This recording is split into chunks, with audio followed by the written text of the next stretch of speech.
मैले अघि नै पनि भने सम्बन्धित आयोगमा शहरी विकास मन्त्रालय, पञ्जीकरण र भूमि सुधार मन्त्रालयमा लेखी पठाएको छु।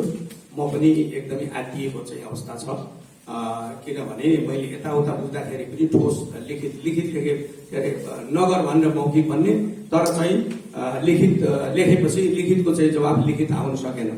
त अब आज र भोलिमा म चाहिँ निश्चितै रूपमा एउटा के अरे निर्णय लिन्छु। निर्णय भनेको चाहिँ मैले आफूले यहाँ गर्न सक्ने अवस्था रहेन, किनभने नगर्नुहोस् भनेर भनेपछि मैले गर्न सक्ने अवस्था छैन। त्यसो भएको हुनाले म लिखित जवाब आइसकेपछि लिखित जवाबका निमित्त फेरि चाहिँ सम्बन्धित मन्त्रालयमा मैले जाने योजना बनाइरहेको छु र केही कानुनी सल्लाहकारसँग आज अहिलेदेखि साँझसम्म या भोलि बिहानसम्म फेरि पनि सम्पर्क गरेर यस सम्बन्धमा चाहिँ छलफल मैले गरिरहेको छु र योभन्दा अरू चाहिँ मैले अहिले चाहिँ खासै केही भन्नु छैन जस्तो लाग्यो मलाई। धन्यवाद। धन्यवाद। हाम्रो मेयर साहबले अलिक समय अभाव भएको छ, हामीले केही आशय बुझेका छौँ। आज विशेष गरी हाम्रो नरेन्द्र न्यौपाने सरले भने जस्तै गरेर हामी त्यो विषयमै केन्द्रित भएर सम्पूर्ण जानकारी लिनेछौँ र यो जानकारी हामीले नगर प्रमुखज्यूलाई बुझाउने प्रतिबद्धता गर्दै उहाँको व्यस्त समय भएको हुनाले निस्किनु पर्ने भएको छ र हामी यहाँ बिचमा छलफल गर्नेछौँ।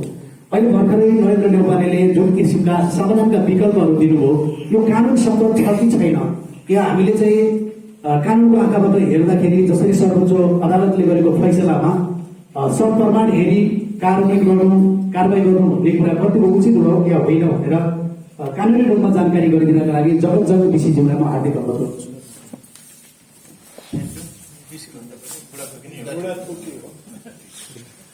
आजको दार्जिलिङ बस कार्यक्रम सञ्चालक कार्यक्रममा सहभागी कोट नगरपालिकाका मेयरज्यू भर्खर निस्किनु भएको छ, सम्बोधन चाहिँ मैले गरिहालेँ।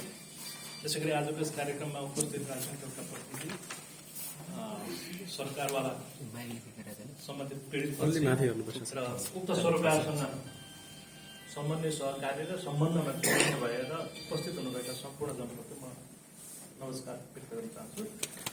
हामी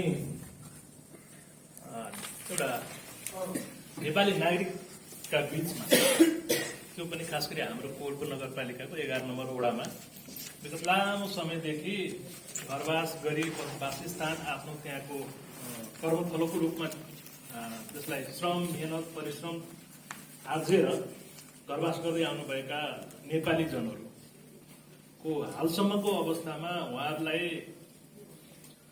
नेपालको कानुनको व्यवस्था अनुसार व्यक्तिगत घटना दर्ता गर्नेसँग सम्बन्धित विषयमा अहिलेसम्म पनि उहाँहरू सङ्घर्षरत रहिरहनु परेको छ र उहाँहरूले त्यो समस्या झेलिराख्नु परिरहेछ।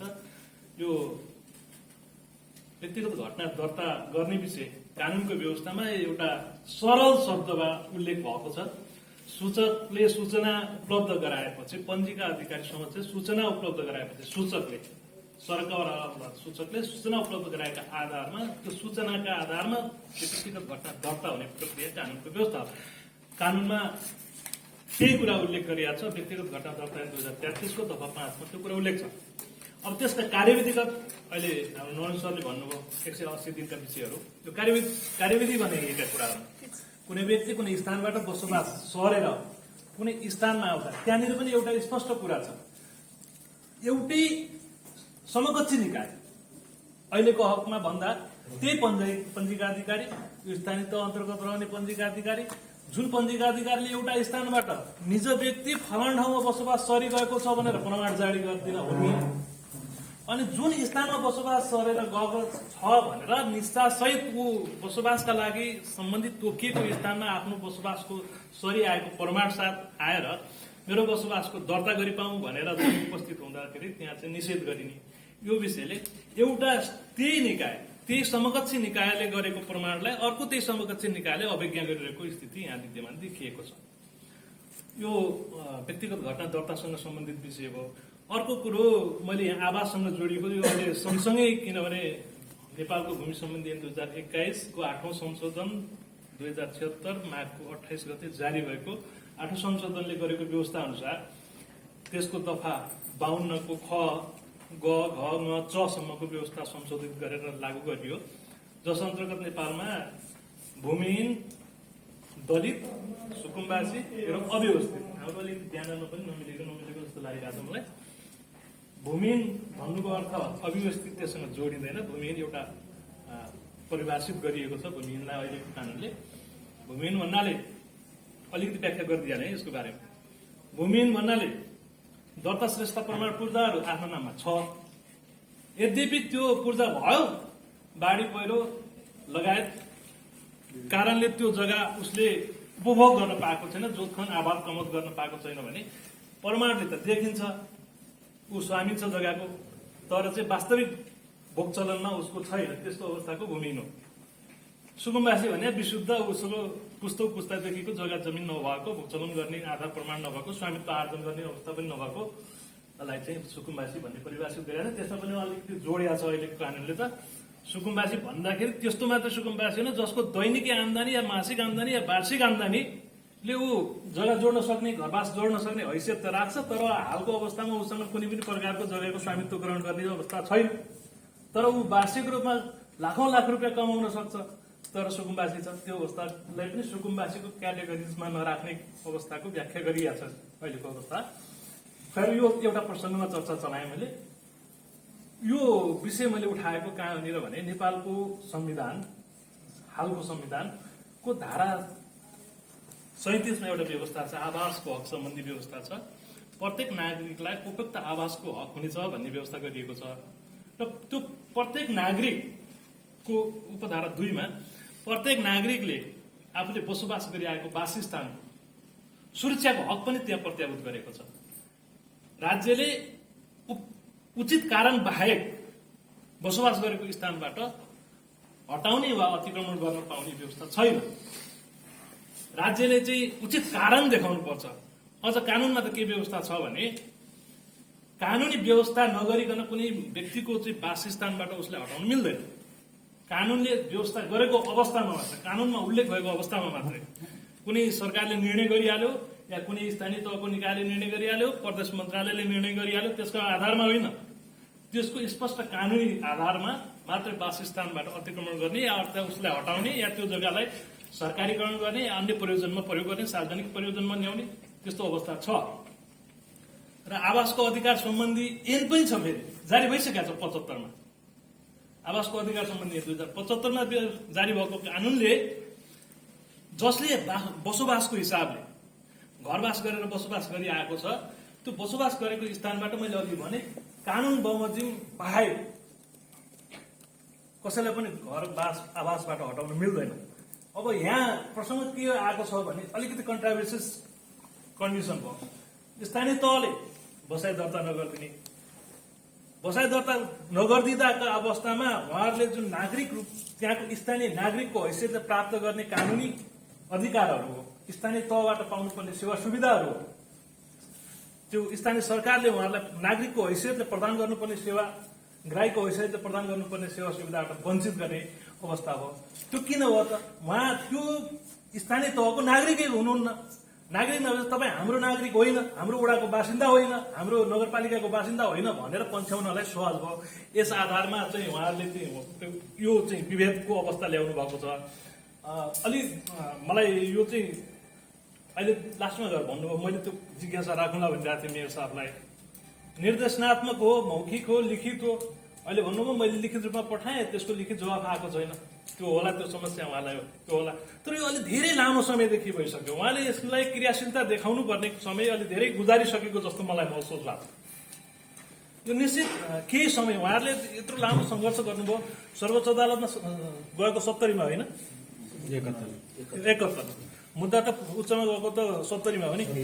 70 देखि अहिले 8 वर्ष भइसक्यो, 7 वर्ष भइसक्यो।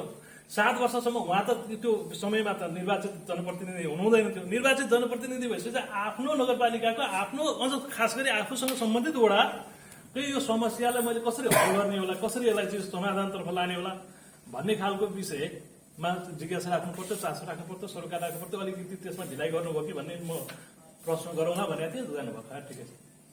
अर्को पाटो यो विषयको उठान अहिले सुकुम्बासी समस्या समाधान आयोगले जग्गा दर्ता उपलब्ध गराउने सम्बन्धी जुन कार्य अगाडि बढ्यो, त्यसमा प्रत्यक्ष यसको सम्बन्ध जोडियो।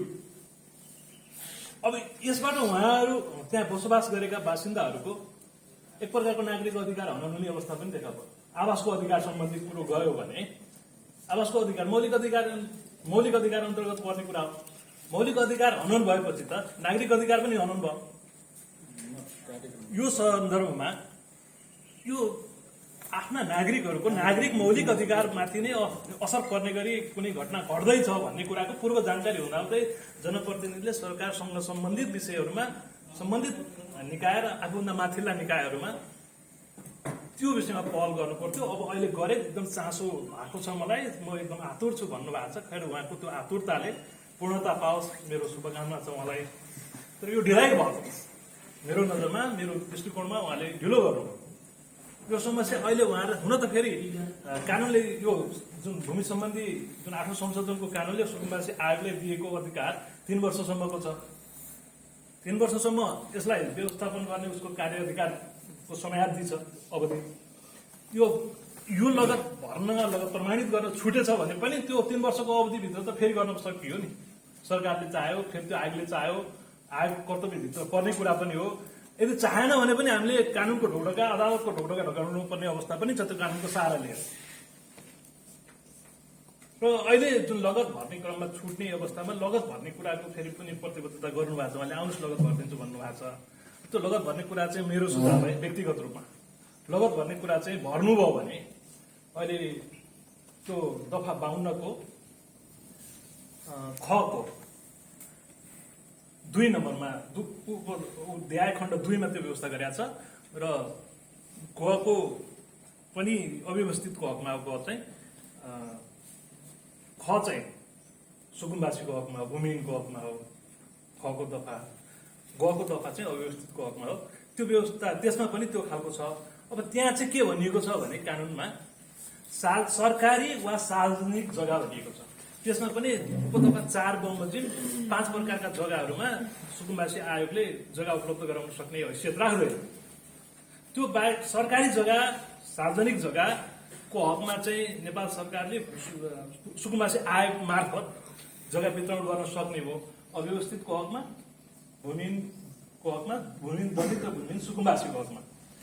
अब त्यही फेरि कानुनमा त्यो आवास सम्बन्धी ऐनमा चाहिँ के व्यवस्था छ त भन्दा यदि मानिसहरू आफू बसोबास गरी आएको वासस्थानमा नेपाल सरकारको स्वामित्व भएको स्थानमा बसोबास गरिआएका सार्वजनिक जग्गा र सरकारी जग्गामा बसोबास गरिआएका जग्गा छन् भने त्यहाँ चाहिँ जग्गा उपलब्ध गराइदिने व्यवस्था कानुनले गर्यो।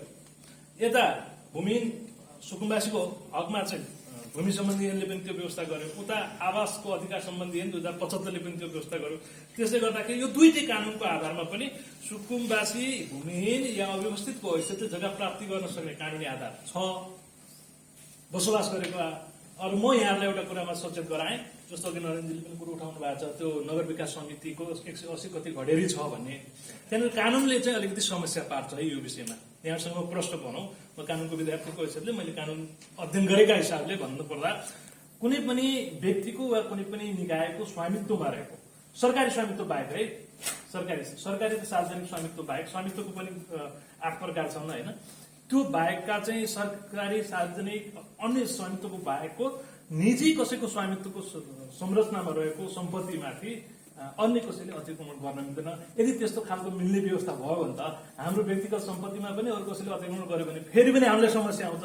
नागरिक हैसियतले पनि त्यसो भएर त्यो व्यक्तिगत नागरिक हैसियतको स्वामित्वमाथि अरू कसैले त्यसलाई चाहिँ अतिक्रमण गर्ने या त्यो स्वामित्वमा खलल पुर्याउने अवस्था सृजना हुन नदिने गरेर कानुनले व्यवस्था गरेको हुँदा व्यक्तिगत स्वामित्वको सम्पत्ति बाहेक अन्य सरकारी र सार्वजनिक स्वामित्वको सम्पत्तिमा कसैले जग्गामा घरवास गरेर कसैले बसोबास गरिआएको छ भने त्यहाँ एक पटकलाई चाहिँ जग्गा दर्ता गरेर उपलब्ध गराइदिने कानुनी प्रावधान भएको अवस्था मैले यहाँलाई स्मरण गराउँथे। मेरो भनाइ यहाँ धन्यवाद।